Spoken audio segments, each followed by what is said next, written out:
Ya está, ahora sí. Bien, igual si los que no pueden asistir me comentaron que se encontraban en un laboratorio, entonces, bueno, les voy a compartir el enlace, ¿ya? Bien, vamos a retomar uno de los textos que hemos estado utilizando. El texto, ya acá está, el Arturo Talledo. He estado revisando los artículos, me han enviado solamente dos alumnos. En todo caso, ustedes que están conectados, ¿tienen su artículo? ¿Lo han enviado al correo? ¿Lo pueden decir ahora? ¿Han llegado a conseguir el artículo? Me comentan, a ver, Salvador y Sebastián, mientras vemos si los demás llegan a conectarse. Sí, profesor, yo le envié en el correo. Ah, perfecto, ya, ok, ok, muy bien, Sebastián. Y en el caso de Salvador. Sí, profesor, también le envió el correo. Ah, usted no. Ah, perfecto. Usted también se lo tiene. Ya, excelente, excelente. Muy bien, entonces vamos a empezar. Muchas gracias más bien por el envío. ¿Me confirma si se visualiza el Arturo Talledo? Sí, profesor. Sí, ya, muy bien, excelente. Muchas gracias.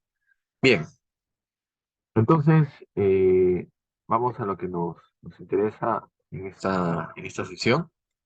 Ya, la idea es finalizar con todo lo que es el talledo para ya enfocarnos al tema de antenas, ¿no? Ver todas las bases sólidas y luego ver las aplicaciones. Bien, a ver, tópico. A ver, acá sí les pediría el apoyo de ustedes.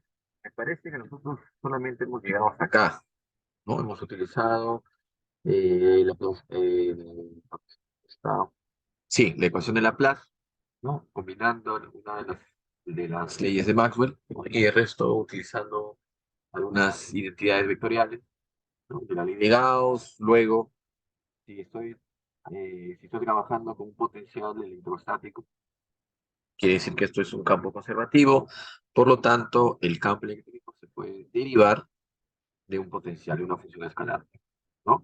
Entonces, cuando los campos son conservativos, quiere decir que este campo E se puede obtener a partir de un potencial escalar, ¿ok? Entonces, una magnitud vectorial como el campo eléctrico se lo puedo obtener a partir de una función de tipo escalar, ¿ya? Eso es lo que ya se ha comentado. Voy a la tableta. Ya está. Bien. Entonces, ok, entonces combinando esta ecuación, ¿no? De una función vectorial, se puede obtener a partir de una función escalar, que este es el potencial electrostático, y combinando la ley de Gauss, Maxwell, puedo llegar a esta ecuación, ¿no? Esta ecuación, la ventaja que es una ecuación de tipo escalar, ¿no? Este es el laplaciano de un potencial electrostático, va a depender únicamente de la distribución de cargas. Pero ¿qué pasa si no hay cargas en ese medio? Simplemente obtengo esta ecuación que se le conoce como la ecuación de Laplace. Bien, entonces si yo conozco la forma que tiene el potencial, simplemente lo derivo básicamente dos veces y ello sería igual a la densidad volumétrica por la permitividad básica, ¿no? Entonces, ¿me confirman? Yo creo que sí llegamos hasta esta parte nada más. Lo que quedó pendiente, si no me equivoco, es el tema del dipolo, ¿ya? Dipolo, ojo que ustedes en antenas van a escuchar bastante este término dipolo eléctrico o dipolo magnético, ¿ok? Pero, ¿qué cosa es un dipolo? A ver, en la primera parte del curso, ¿no? De electricidad y magnetismo se han estudiado cargas puntuales, ¿no? Yo tengo, por ejemplo, acá una carga positiva, y esta carga positiva va a generar a su alrededor campo electrostático. En cualquier punto del espacio, conforme yo me aleje, ese campo va a ser cada vez más pequeño, más pequeño, más pequeño. ¿Ok? Las líneas de campo divergen, o sea, salen, y si esa carga negativa se va a comportar ahora como un semillero, o sea, todas las líneas de campo van hacia dicha carga. Y en este caso digo que el campo opera. ¿Ok? Pero dipolo, cuando me habla de término dipolo, quiere decir que voy a considerar tanto una carga positiva y una carga de tipo negativo. Todo esto en conjunto nosotros lo vamos a estudiar como el famoso dipolo de tipo eléctrico. Bien, entonces, para definir este dipolo, tenemos acá una sumatoria. Cada vez que uno ve una sumatoria, se entiende que está trabajando con cargas discretas, ¿no es cierto? Sumatoria, cargas discretas, o sistema discreto. Y cuando veo un integral, quiere decir que ya es algo continuo. Por ejemplo, una esfera, un anillo, disco, son configuraciones, eh, digamos, continuas. O sea, puedo obtener una densidad o un valor de carga en cualquier punto del espacio, a diferencia de las configuraciones discretas. Bien, entonces, en sí el término dipolo simplemente lo voy a considerar la carga, y este D es importante porque es el vector de desplazamiento, dice. D es el vector de desplazamiento que va de la carga negativa hacia la carga positiva. Acá tengo menos y por acá tengo más. El vector D tiene esta dirección, va de menos a más. ¿Ok? Y todo este ente le conoce como un momento dipolo eléctrico. Entonces, este dipolo eléctrico nos vamos a dar cuenta que va a generar un campo eléctrico también. Entonces, si yo tengo una carga negativa, él genera un campo. Tengo una carga positiva, él genera un campo. Pero si yo tengo una configuración muy pequeña donde veo cargas negativas y positivas, esto bien estaría generando un campo eléctrico en cualquier punto. Por eso los requisitos que esta separación es muy, muy pequeña. Entonces, ¿qué es lo que se puede hacer? Simplemente hallar el campo que genera esta carga menos Q, luego el campo que genera esta carga más Q, y lo ponemos en un punto cualquiera. ¿Cuál es la condición? Que esta separación, esa flechita en color azul, sea muy pequeña comparado con quién, con la distancia donde yo deseo calcular el campo electrostático.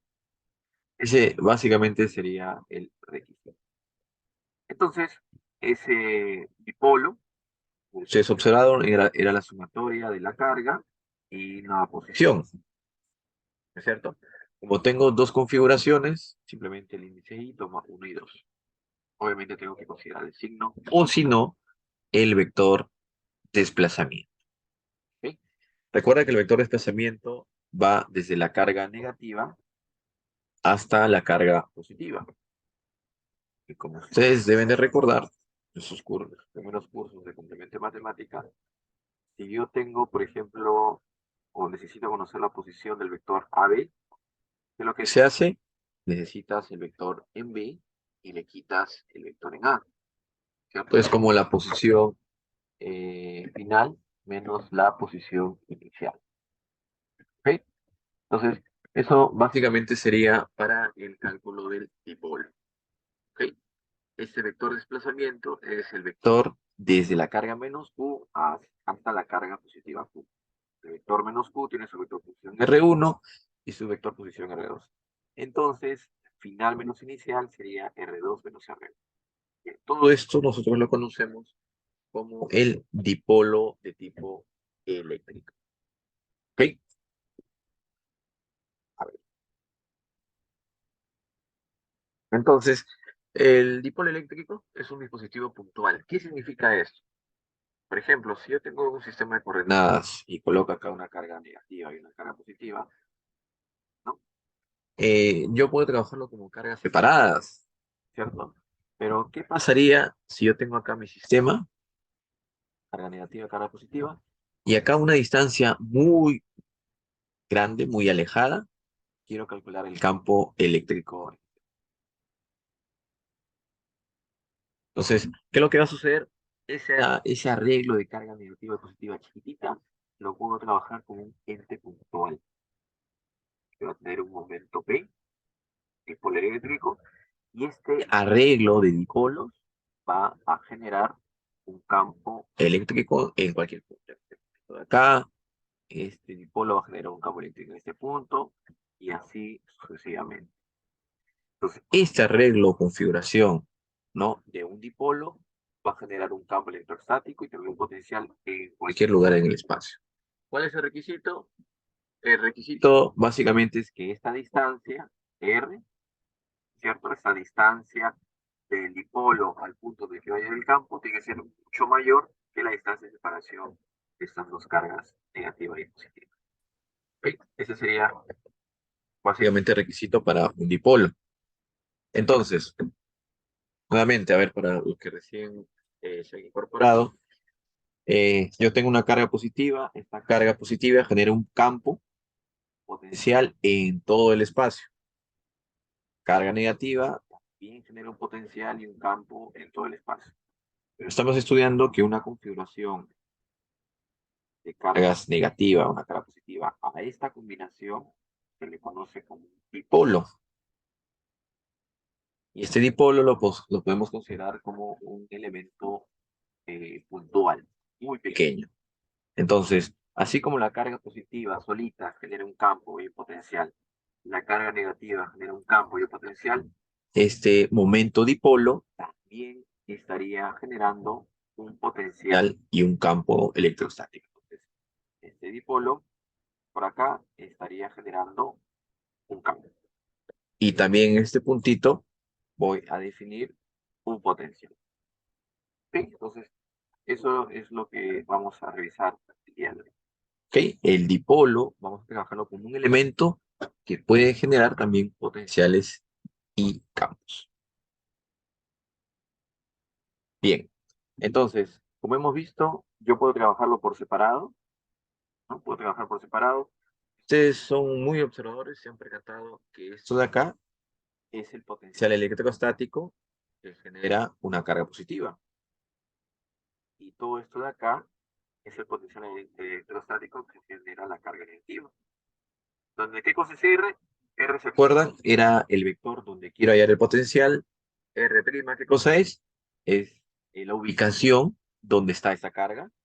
Y D, ¿qué cosa es? D es la distancia de separación entre la carga negativa y la carga positiva. Eso es básicamente lo que se está haciendo. Bueno, acá un pequeño cambio variable, ¿no? A esta resta de la posición donde quiero ir el campo, menos la ubicación donde está la carga, vamos a llamarle como un vector R. Siguiente etapa. Reemplazamos esta diferencia, se convierte en R, y luego utilizando pues ya sus identidades de aritmética, álgebra y todo ello, puedes convertirlo a esta expresión. ¿Ya? En verdad esta es una expansión en serie.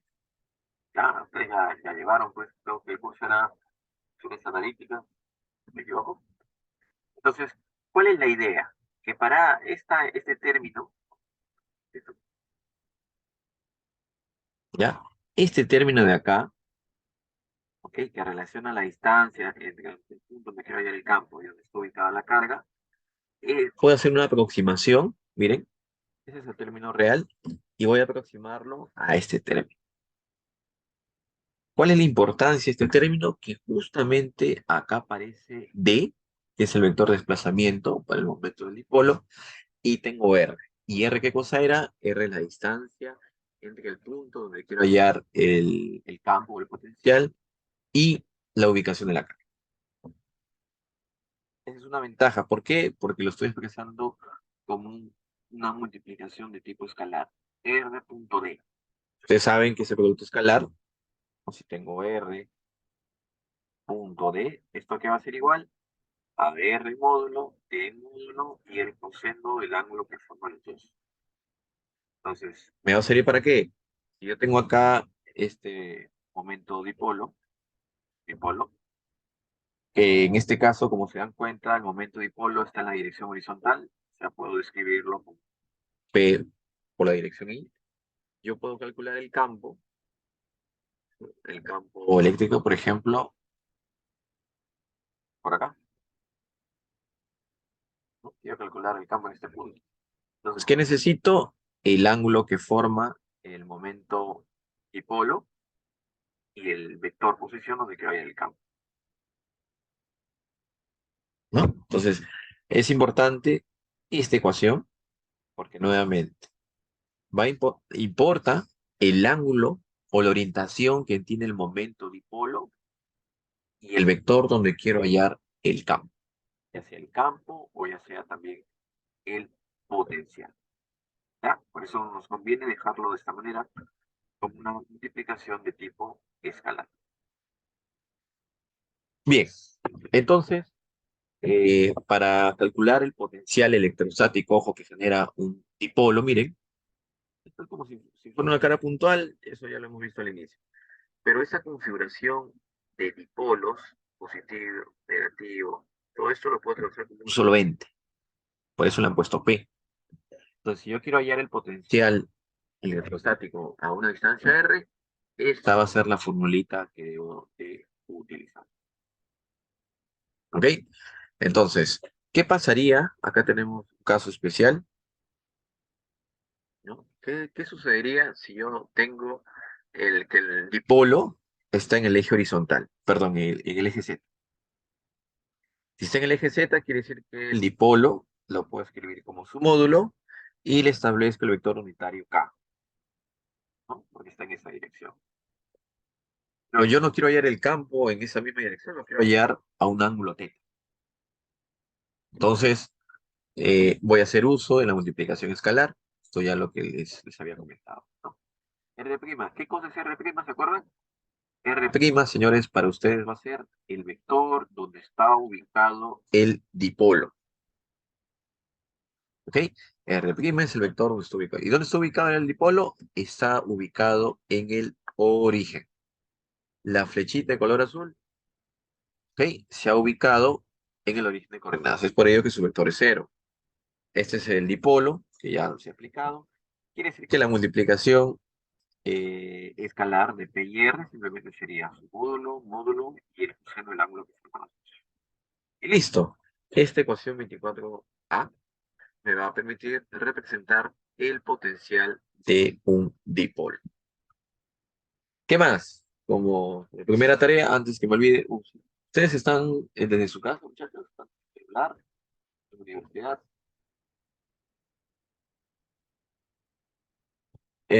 ¿Por qué les consulto esto? En el carro. Ah, ya. Ok, ok. Entonces, con mucho cuidado, por favor.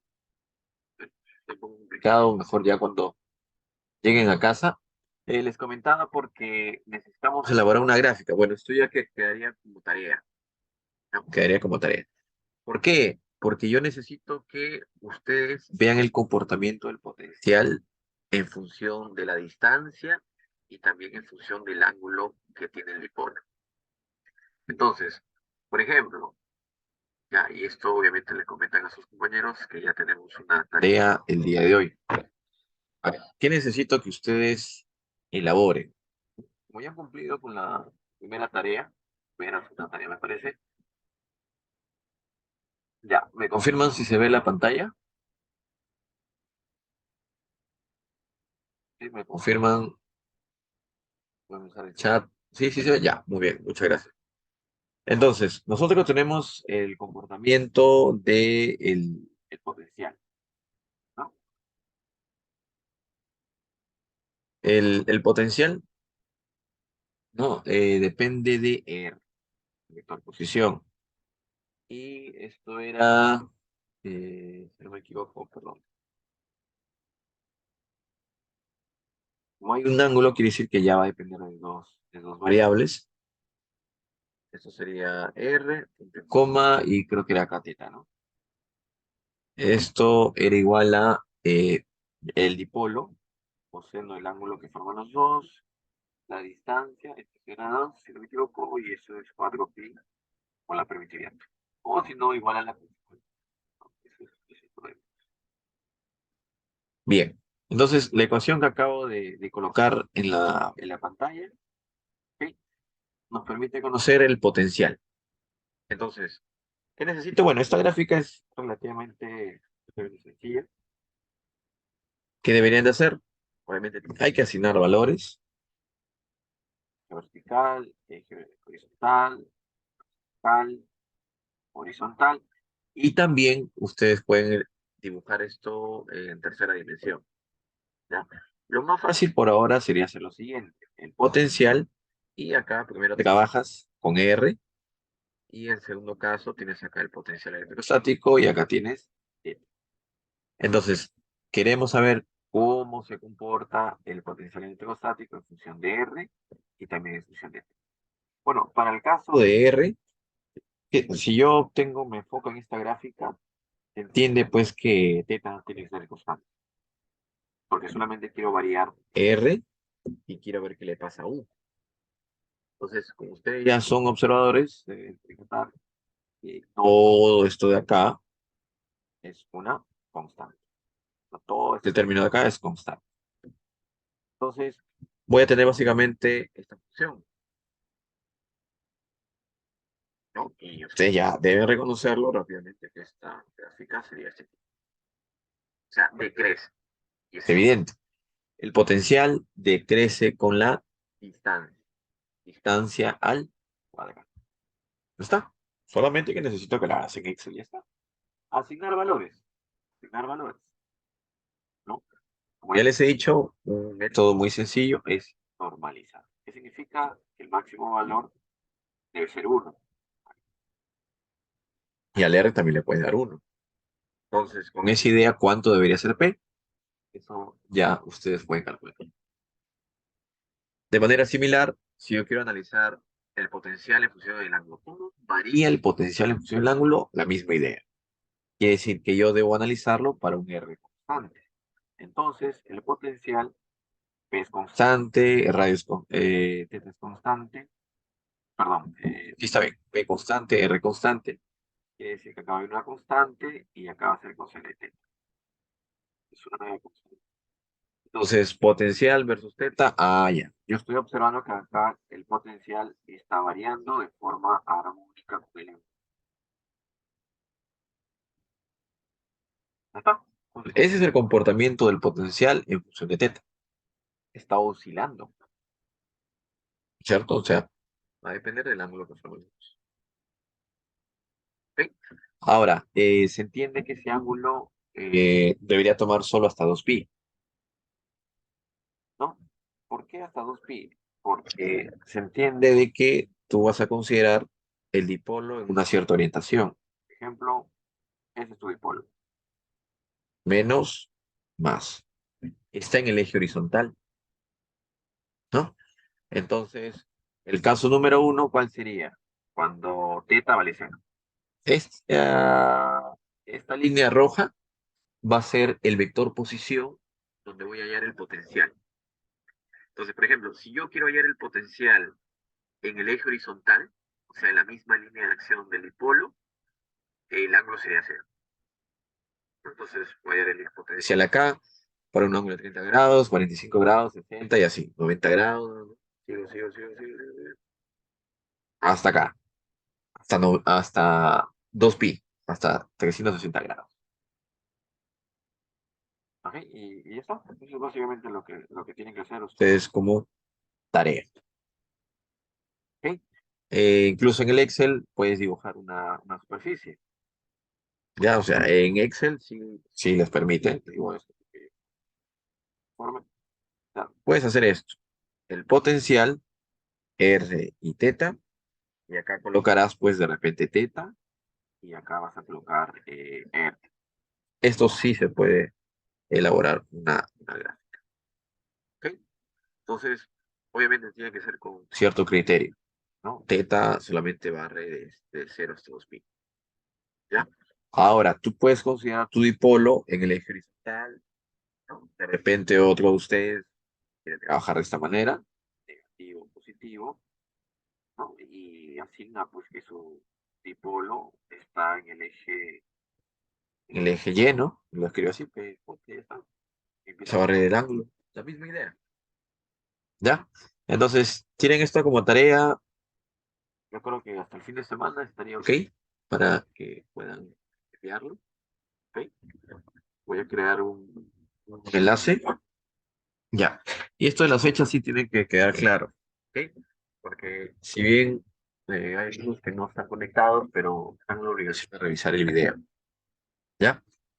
¿Tienen alguna consulta, señores, respecto a la tarea? La tarea al menos del día de hoy. Creo que no haya quedado claro. No, no, creo que sí, sí, sí, te entiendo. Muy bien, ¿ya? Porque recuerden, ¿no? Un solo punto, ¿no? Calcular como un examen tradicional, no me dice mucho, ¿no? No puedo llegar a una conclusión. Entonces, la ventaja de esta modalidad virtual, ¿no? Y que lleve tareas para la casa, es que puedes analizar con detalle el comportamiento del potencial.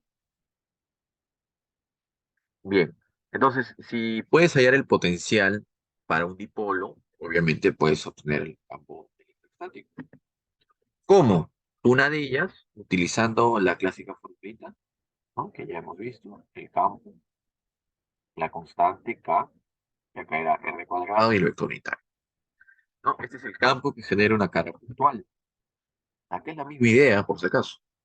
O si no, creo que acá lo han puesto, sí, Q. Si multiplicas R arriba y R abajo, se convierte en R, y acá sería R al cubo. No decimos esto porque todo esto es como un R y todo esto es R al cubo. Entonces lo han escrito de esa manera. Entonces, como es un dipolo, lo que se suele hacer, demostrar la ecuación final, es calcular el campo por partes. El campo que genera esta carga Q, todo esto de acá. El campo que genera la carga menos Q, es todo esto de acá. Lo están sumando. Están considerando obviamente las posiciones y todo ello.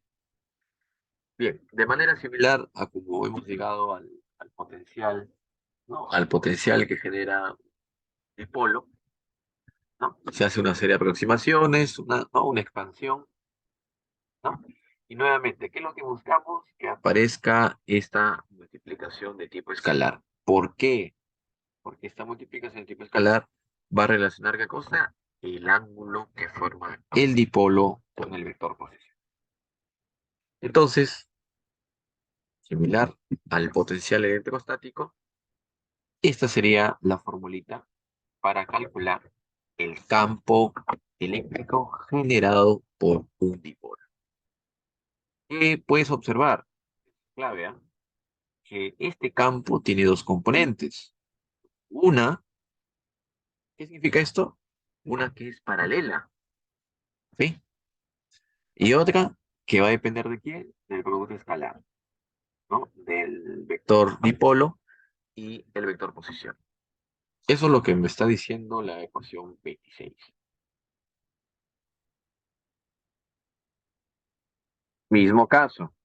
¿Qué pasaría si ahora el dipolo está en el eje Z, ¿no? Significa pues que voy a escribir el P, el dipolo va a ser igual a P con su módulo y su respectiva isometría. Y la misma idea que he comentado hace un momento. Bien, entonces, para este caso, tenemos el dipolo. Ojo, el dipolo está en el eje Z. Entonces, tengo su módulo y su respectiva vectorial. Y yo quiero calcular el campo, ¿no? Entonces, como ya tenemos la ecuación 26, ojo, la ecuación 26 describe el campo eléctrico generado por un dipolo. Y mira, tienes nuevamente dos componentes. Esas dos componentes, ¿no? Si ya conoces el ángulo que forma R y el dipolo, se va a reducir en la ecuación 26. ¿Qué nos interesa de esta ecuación 26A? Observa. Tienes una componente radial y una componente de tipo angular. Entonces, si este es mi dipolo, positivo o negativo, y yo quiero hallar el campo en este puntito, ¿qué significa? Allá, te está diciendo, ¿sabes qué? En ese punto, ese campo tiene una componente radial, que sigue a R, y una componente angular. Bueno, el angular, para ustedes no se olviden, es como la tangente, que puede ser en esta dirección o puede ser hacia acá. Esto va a depender del signo. Entonces tengo dos componentes, ojo, que son perpendiculares.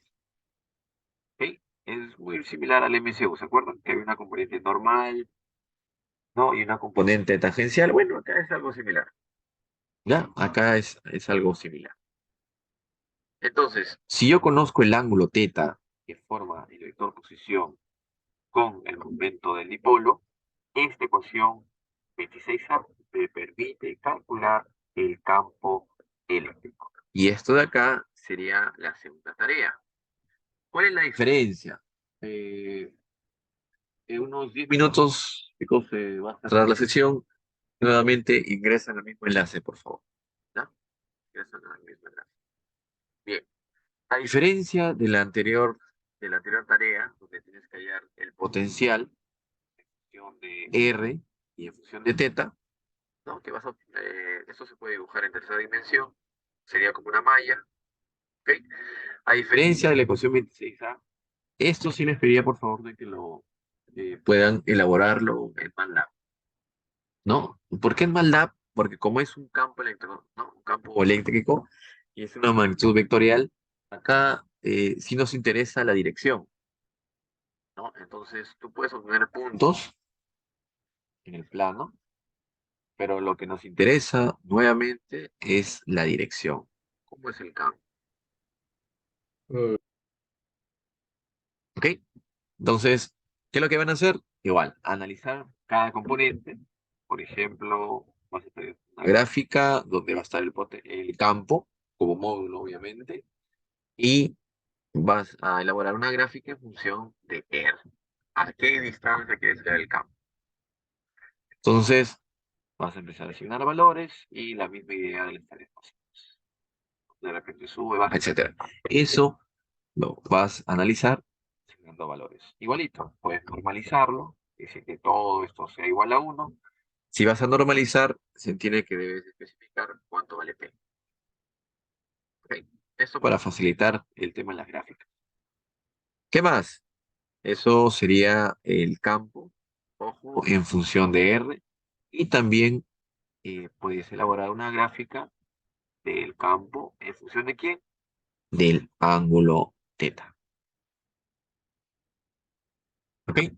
Y por último, vas a obtener una superficie donde en este eje vas a colocar el campo.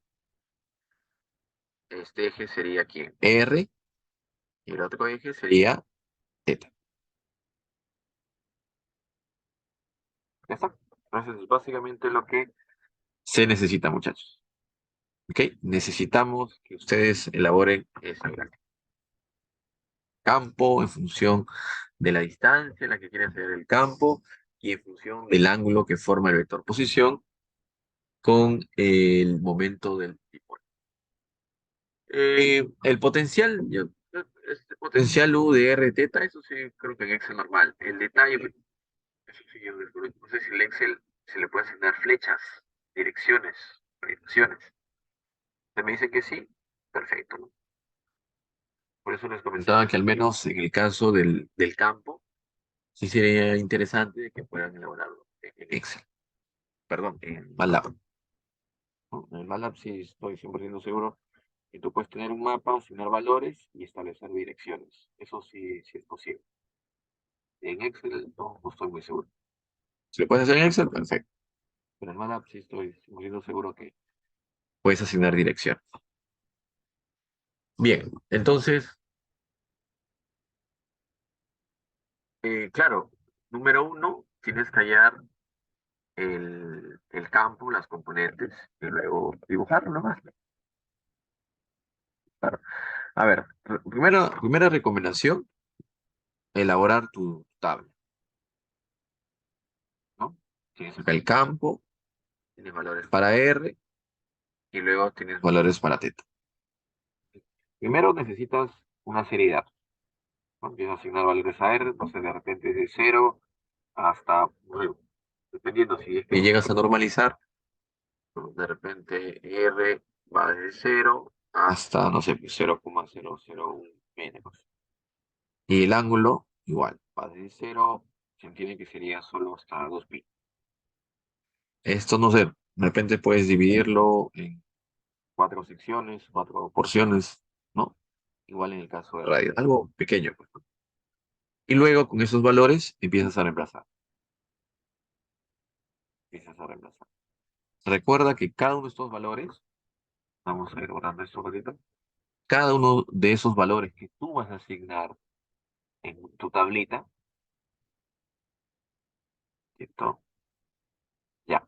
Cada uno de estos valores que tú asignes va a generar un campo, un punto asociado al campo. Asigna su valor a R, asigna su valor y te sale un valor D. ¿Ok? Entonces, cada vez que ustedes asignen, mira, vas a obtener la componente radial y vas a obtener la componente tangencial. Componente radial, componente tangencial. ¿Ok? Ahora, más o menos, ¿cómo debería salir esa gráfica? A ver, por ejemplo, yo les voy a explicar si fuera el caso de un campo que depende de XY. ¿Ya? Imagínate que el campo que depende de XY tiene dos componentes, ¿no? Una componente en X y una componente en Y. Y va a suceder lo siguiente.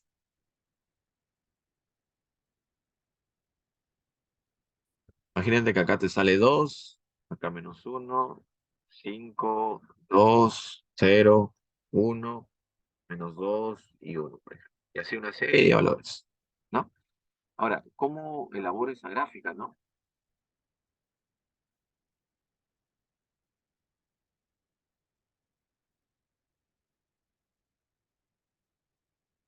Componente Y, componente X.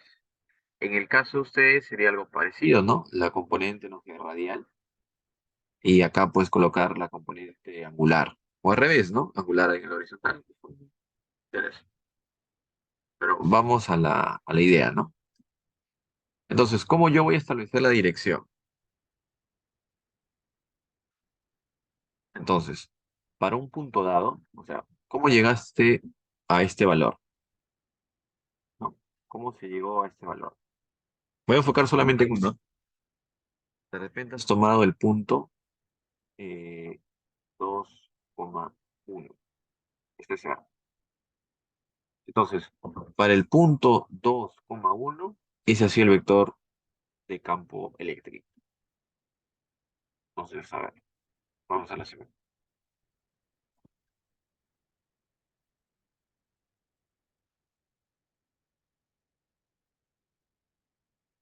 R, cuando R toma 2,1, tú tienes este vector de campo. Voy a dejarlo así mejor para que se entienda. Ya está, así es. Nuevamente, para un vector posición en 2,1, a reemplazarlo, tienes dos componentes. Componente X y la componente Y. Ok, me voy a enfocar solo en un punto para que entiendan. ¿Qué hago con eso? Voy a mi plano